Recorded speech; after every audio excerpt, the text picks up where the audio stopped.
my dear students of Standard 8, welcome you all in today's online class. My dear students, as you all know it very well, recently we have started chapter 2. The name of the chapter is microorganisms.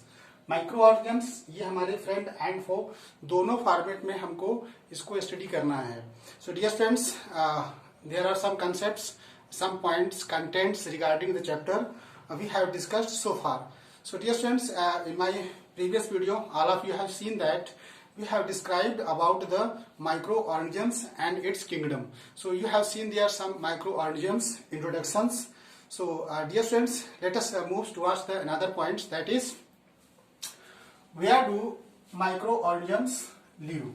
So this is the question arise. If you have understood the terms microorganisms completely, then we have to know about the process, the places where microorganisms can be found. So we must be familiar about the places where microorganisms can be found easily. So dear friends, where do microorganisms live? So generally we can say that microorganisms can be found in everywhere, in every place, just like in air, okay, in the marshy area, in the water bodies, just like river, ponds, lakes. So everywhere microorganisms can be found.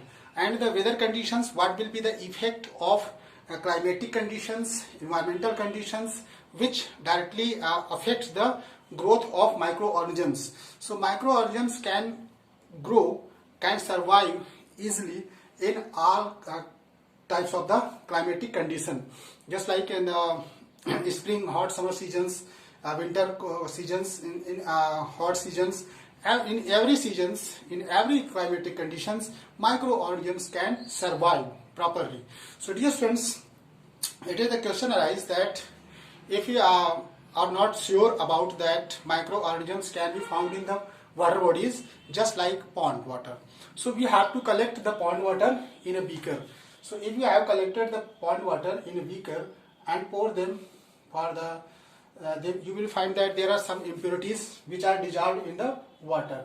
So let this water free for the some times.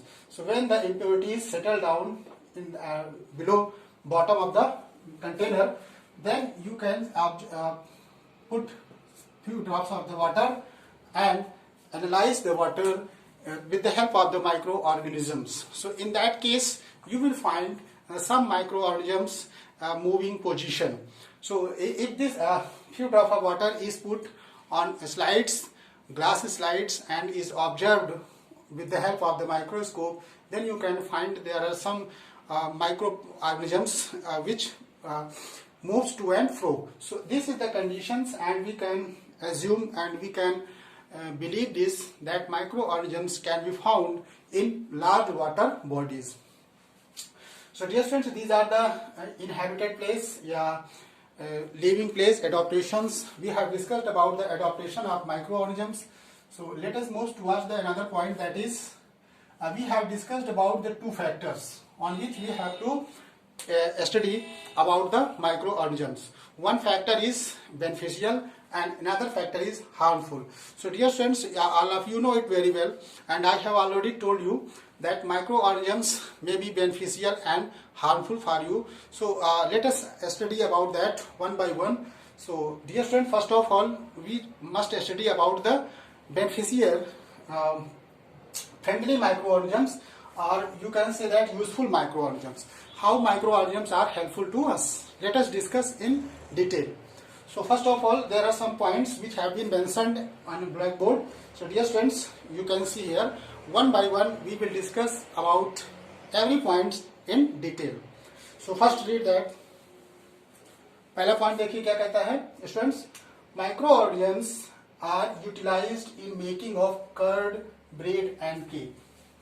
Suppose if the microorganisms is absent, so there is no role of the microorganisms, then we can't prepare curd and we can't make bread, and that we take early in the morning as a breakfast, that is bread and cake. So this we can't imagine about the production of these in large scale. So in the absence of the microorganisms, then we can't imagine the production of all these things as we have mentioned here in the blackboard. So how does microorganisms help in making formation of the curd. So dear students, it is known you that a pre-made curd is added in warm milk. Okay, milk is warm and pre-made curd यानी पहले से बनी हुई दही जो होती है उसको हम वार्म मिल्क में ऐड कर देंगे, मिक्स अप कर देंगे. So dear students, already you know that a curd contain many bacteria, lactobacillus bacteria, and these lactobacillus bacteria when intermingle in warm milk, then the warm milk bacteria present in the curd multiplies faster. Okay, and you know already the students, there is a lactose sugar which is found in the milk, and the bacteria with the help of the curd which multiplies inside the whole milk and converts the lactose sugar into the lactic acid, and this lactic acid creates a sour taste and helps in the conversion of the curd. So dear students, this is the process of that. Which bacteria plays very important role here is lactobacillus. Okay, so lactobacillus is the singular form, and dear students, lactobacillus bacteria which plays very important role. And here is the curd. We have discussed about the curd formation and conversion of the curd from the milk. And let us discuss about the bread and cake formation. Bread and cake, dear students, you know that bread is very soft and you can find holes into the bread, just like the shape of the bread is that. So if this is the shape of the bread, and you can find some holes inside that. Inside the bread there is some holes, and bread is very soft, spongy. Why this is the so soft and hole is found? So dear students, bread is prepared, bread is made with the help of the microorganisms which is known as the yeast. East को हम क्या करते हैं, इसमें मिला देते हैं. तो ईस्ट को हम फ्लोर में मिला देते हैं जब उसको डॉफ करते हैं. जैसे रोटी से आटा बनाया जाता है, आटे से जब हम लोग आटे को फ्लोर को वो करते हैं, उसको जब हम लोग विडो करते हैं, तो विडो करने के बाद उसको हम डॉफ फॉर्म में, लोई के फॉर्म में अपने घरों में देखा होगा क्यों बन जाता है. तो उस तरह करते हैं जैसे हम लोग उसमें ईस्ट मिला देते हैं. तो ईस्ट मिलाने से क्या होता है कि east multiplies very fast. Or what is the yeast? Yeast is just kind of the fungus. Okay, it is the source of the sugar grains. Yeah, naturally it is obtained. So barley from the barley of the, ठीक है. तो इसमें हम क्या करते हैं students, थोड़ा सा ईस्ट इसमें मिला देते हैं. किसमें? जो हम लोग फ्लोर तैयार करते हैं आटे की, ठीक है. तो उसमें हम लोग थोड़ा सा ईस्ट डाल दिए. ईस्ट डालने के बाद क्या होगा कि वो उसमें ईस्ट मल्टीप्लाई होंगे एंड ईस्ट रेस्पायर करेंगे और रिप्रोड्यूस करेंगे. और इसमें क्या होता है कि कार्बन डाइऑक्साइड गैस रिलीज होगी, and due to the carbon release of the carbon dioxide gas the shape of the bread dough will increase. इससे उसका शेप क्या होगा, इंक्रीज हो जाएगा. और कार्बन डाइऑक्साइड गैस निकलने की वजह से यहाँ पे स्पॉन्जी होल हो जाता है थोड़ा थोड़ा. This is the smallest hole which is observed in the bread. And cake, that is the same process, formation of the cake, and you can do. So dear friends, in the first point we have learned that microorganisms play very important role in the formation of the all edible materials which we include in our food. So dear friends, edible materials can be prepared very easily with the help of the microorganisms, and we have discussed about that. Let us move toward the second point, that is microorganisms are used in production of alcohol, wine, and acetic acid, vinegar. So microorganisms are used in production of alcohol. So dear students, in the production of alcohol, it means C2H5OH, which is known as the ethyl alcohol. So production of alcohol, alcohol को आप negative sense में लेंगे तो negative भी है, wine भी है यहाँ पे. Wine and acetic acid, acetic acid भी हम यहाँ पे बनाते हैं. इसका फॉर्मूला है CH3COOH, एसिटिक एसिड. जिसे इसको डाइल्यूट करेंगे एसिटिक एसिड को, तो हमको क्या मिलेगा, विनेगर मिलेगा. विनेगर क्या होता है students, vinegar act as a preservative. Preservative as a pickles में जैसे हम लोग डालते हैं, इसको हिंदी में सिरका कहते हैं। ठीक, तो ये एस्टिक एसिड जो विनेगर यहाँ पे आपको दिख रहा है, this vinegar is the dilution form of the acetic acid. तो ये हमको लार्ज स्केल में एस्टिक एसिड यानी विनेगर और एल्कोहल, वाइन और ये सारी चीजें जो बनेंगी, कैसे बनेंगी? With the help of the micro organisms. So dear students, micro organisms are used in the production of alcohol. तो एल्कोहल का फॉर्मेशन कैसे होगा? Alcohol formation process with the help of the fermentation process.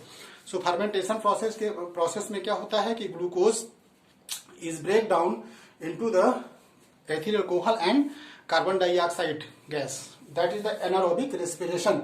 So anaerobic respiration में energy release होगी, और class 7th में आपने पढ़ा होगा anaerobic respiration. And the process which is adopted here, the process which is used here, that process is known as the fermentation process. So with the help of the fermentation, first of all, glucose, the formula of the glucose is C6H12O6. This is the formula of the glucose, and this glucose is converted into ethyl alcohol and carbon dioxide gas, and further energy is released at ATP. Energy release हो जाती है। This is the anaerobic respiration, and this process for doing this fermentation process further east is used. So in this case east is used, and the source for the carbohydrates sucrose, glucose, that is the grain, sugar grains, barley, yeah, other things you can find. So first of all, dear students, as you are watching here, the glucose is converted into the ethyl alcohol. Further, ethyl alcohol is converted into the acetic acid, and acetic acid, whenever we add the some amount of water in acetic acid, then acetic acid can be used as preservative. तो क्योंकि यहाँ पे देखो students लिखा है acetic acid, अब आपको पता है कि एसिड जितने होते हैं वो सब हमारे हेल्थ के लिए अच्छे नहीं होते हैं। जैसे हमारे पेट में भी, स्टमक में भी हाइड्रोक्लोरिक एसिड पाया जाता है। So that hydrochloric acid that is the protected by the double chamber inside the stomach, तो वो तो प्रोटेक्टेड होता है। और लेकिन जो एसिड जनरली आपने देखा है कि एसिड डिहाइड्रेटिंग होते हैं, जब बॉडी पे पड़ते हैं तो तुरंत उसको डिहाइड्रेट कर देते हैं। तो जितने भी एसिड हैं, कुछ उसमें हार्ड एसिड हैं, कुछ नॉर्मल एसिड हैं, तो जिनकी स्ट्रेंथ कम है, आपने पढ़ा है 7th में पीएच वैल्यू, ठीक है। तो on the basis of the pH value कुछ एसिड्स बहुत हार्ड होते हैं और कुछ एसिड बहुत सॉफ्ट होते हैं। जिसकी पीएच वैल्यू कम होगी, जस्ट लाइक हाइड्रोक्लोरिक एसिड, तो उसकी पीएच वैल्यू बहुत कम है। तो अब आप देखो hydrochloric acid is the strongest acid, strength इसकी बहुत ज्यादा होती है। और अगर बात करें कि जब सबसे ज्यादा अगर पीएच वैल्यू, यहाँ पे एसिटिक एसिड जो होता है that is the weak acid, strong acid में नहीं आता है। तो ये स्ट्रॉन्ग एसिड में नहीं आता है, वीक एसिड है। और वीक एसिड की सबसे अच्छी पहचान है कि यहाँ पे देखो हाइड्रोजन, जिसमें जितना ज्यादा हाइड्रोजन होंगे वो एसिड उतना ही वीक होगा। यहाँ पे हाइड्रोजन देख लीजिए 1 और 3 और 4, तो हाइड्रोजन 4 हैं, तो एक एक हाइड्रोजन निकलेगा, तो आयनाइजेशन होने में काफी टाइम लगेगा, प्रोटॉन डोनेशन में काफी टाइम लगेगा, इसलिए ये हमारा वीक एसिड है। इसमें अगर हम स्मॉल अमाउंट ऑफ वाटर इसमें अगर हम डाल देंगे तो ये डाइल्यूट हो जाएगा, और जैसे डाइल्यूट होने का मतलब है कि इसकी जो कंसंट्रेशन है वो कम हो जाएगी। तो कंसंट्रेशन कम हो जाएगी तो इसको हम एक प्रिजर्वेटिव के फॉर्म में यूज करेंगे। We will use as a preservative. Preservative का मतलब है कि कोई खाने वाली चीजें हैं उसको हम काफी दिनों तक सेव करके रख सकते हैं।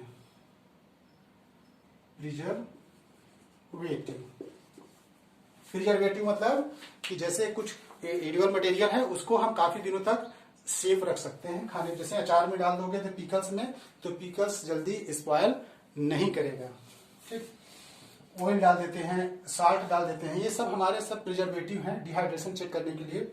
Next, third, micro organisms are used in the preparation of medicine और drugs called antibiotics. Very important, देखिए students, micro organisms are used in the preparation of the medicine. Antibiotics medicine बनाने में बहुत ही इंपॉर्टेंट है माइक्रो ऑर्गेनिजम्स का रोल। तो माइक्रो ऑर्गेनिजम्स कैसे एंटीबायोटिक्स प्रिपेयर करते हैं? एंटीबायोटिक्स स्टूडेंट्स, जैसे हमारे बॉडी के अंदर जैसे व्हेन वी फॉल इन, जब कभी हम बीमार होते हैं तो हम as the take medicine as the doctor prescribes to us, as the doctor prescribes on the basis of prescription of the medicine, we take medicine and we get recovery. So what is the action of the medicine? Action of the medicine is to kill the bacteria which is disease causing bacteria which has entered in our body. So the unwanted growth of the bacteria inside our body is prohibited, is controlled, prevented by the medicine which we intake.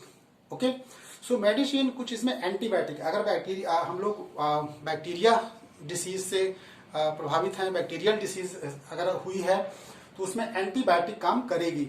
लेकिन अगर आप देखो कुछ disease में आपको एक बार लिखाया था, होमवर्क में दिया था कि right the name of the 10 disease caused by virus, mention the name of disease, write the name of the disease caused by bacteria. So there are bacterial disease and viral disease. तो viral disease में के case में antibiotics काम नहीं करेगा. Antibiotics काम क्यों नहीं करेगा? क्योंकि antibiotics medicine is applicable for the bacteria. और वायरस के केस में देखोगे कि virus is the exceptional case because virus has not its own machinery. When virus enter in the body and live in the host cell, तो हमारे host cell body के cell में जहां पे रहेगा वहीं पे सरवाइव करेगा और उसकी मशीनरी पार्ट को हैक करेगा और ये इसके बायोकेमिकल पाथवेज को ब्लॉक नहीं कर सकता, पहचाना नहीं जा सकता इजिली. इसलिए हम वायरस को डायरेक्टली वायरल डिसीज को एंटीबायोटिक से कंट्रोल नहीं कर सकते. एंटीबायोटिक्स मेडिसिन बनाने के लिए हमको कुछ बैक्टीरिया बैक्टीरिया की जरूरत पड़ती है. बैक्टीरिया जैसे कुछ डेड बैक्टीरिया, कुछ अलाइव बैक्टीरिया, वो उसमें यूज करके मेडिसिन बनाई जाती है.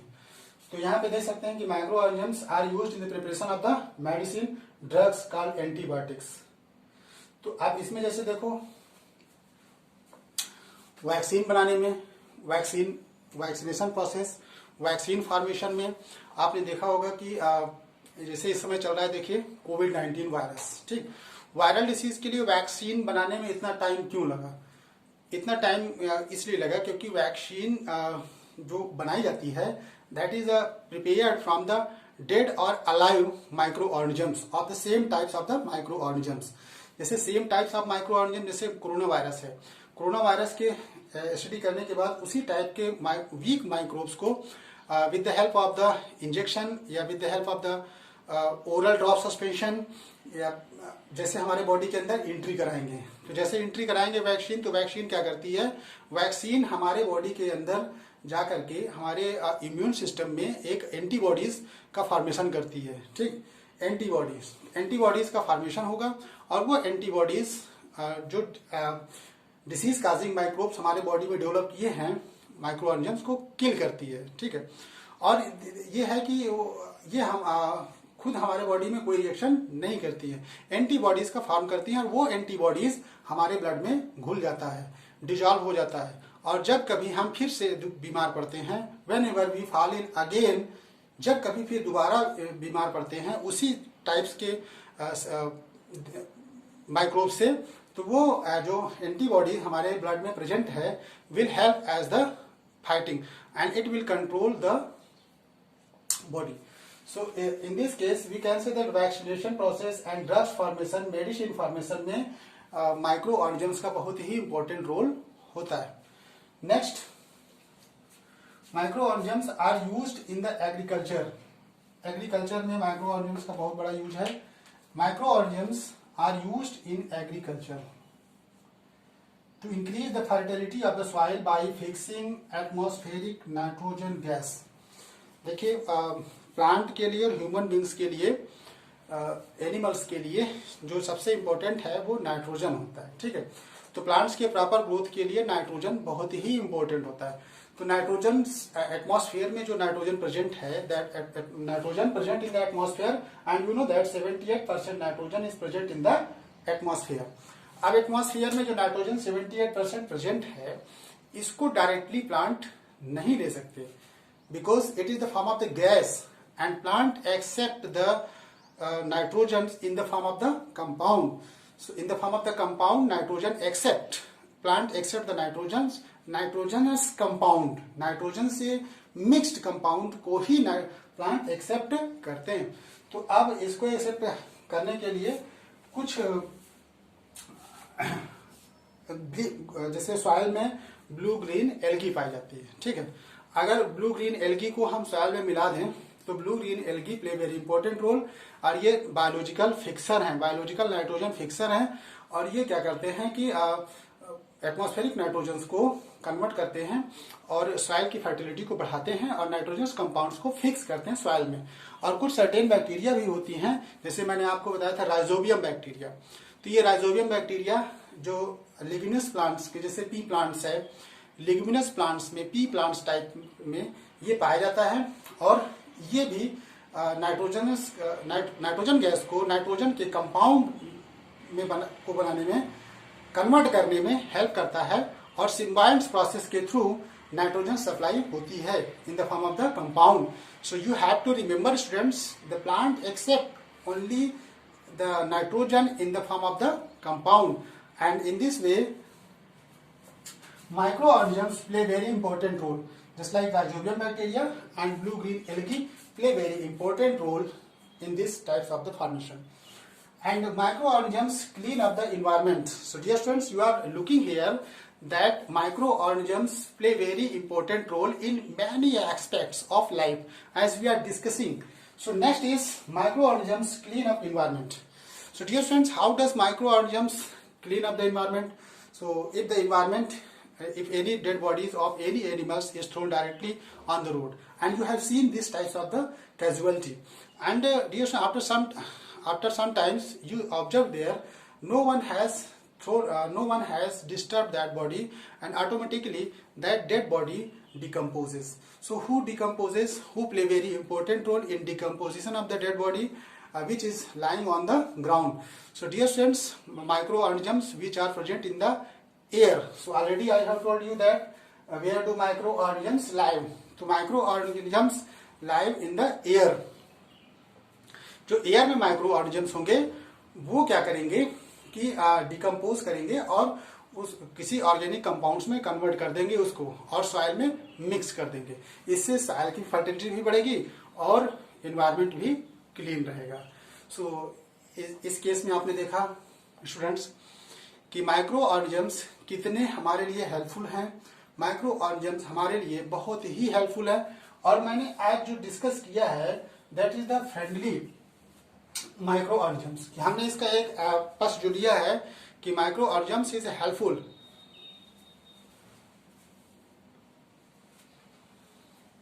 इसका एक एंगल लिया गया है कि micro organisms is helpful. And dear students, in next video I will describe about the harmful effects of microorganisms. So microorganisms के कुछ harmful effect, disease causing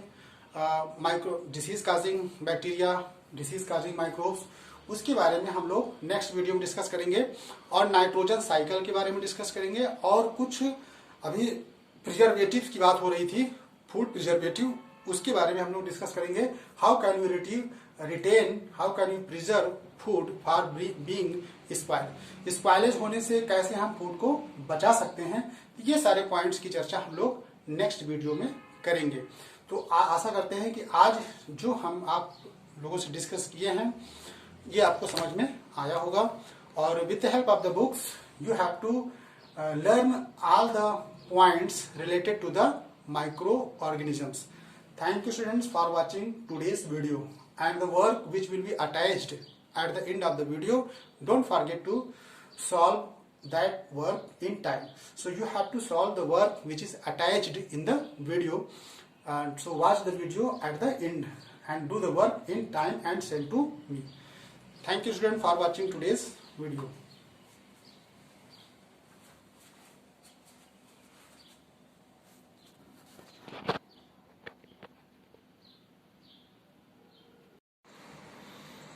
My dear students, take a screenshot of the whole blackboard so that you can get the proper homework. Dear students, there are 5 questions, and these questions are related to the discussion of the today's video. So whatever we have discussed in the today's video, these questions pertain to the discussion. So take a screenshot and do the work in time and submit to me.